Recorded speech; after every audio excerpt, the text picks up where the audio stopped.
ওকে, hello everyone, আশা করি সবাই ভালো আছেন।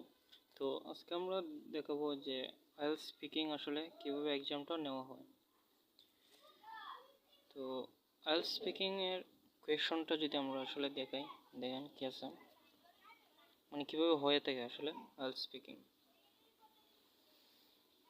আইএলটিএস স্পিকিং আসলে তিনটা পার্টে হয়ে থাকে। একটা হলো পার্ট 1, পার্ট 2, যেটাকে আসলে আমরা কিউ কার্ড বলি, এবং পার্ট 3, এটাকে আসলে ফলো আপ কোয়েশনও বলে থাকি।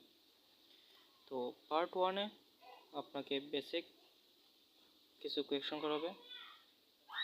আপনার নাম জিজ্ঞেস করতে পারে এবং আপনার হোম টাউন জিজ্ঞেস করতে পারে।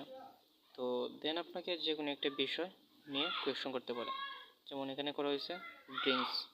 তো ড্রিঙ্কস নিয়ে এখানে 4টা কোয়েশন করা হয়েছে। দেন পার্ট 2।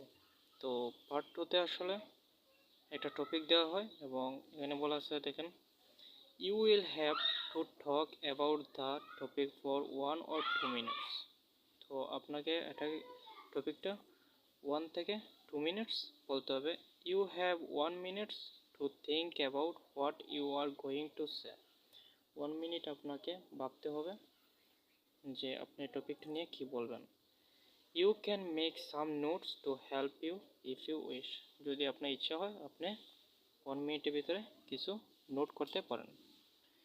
সো দেখেন এখানে একটা টপিক দেওয়া হবে এবং টপিক রিলেটেড আপনাকে বলতে ইউ শুড সে, আপনার যা বলা উচিত, what this movement is, where this movement is, what it looks like and explain. তো লাস্টে আপনাকে টপিকটা এক্সপ্লেন করতে হবে। দেন ফলো আপ কোয়েশন পার্ট 3। তো পার্ট 3-তে আপনাকে ম্যাক্সিমাম 8-9টা কোয়েশন করতে পারে। তো দেখেন কি আছে, অবশ্যই এটা কি হবে, কিউ কার্ড রিলেটেড কোয়েশন হবে। যেমন কি আছে, ডিসকাশন টপিকস, পাবলিক মনুমেন্টস। তো পাবলিক মনুমেন্টস নিয়ে আপনাকে কোয়েশন করা হয়েছে 3টা।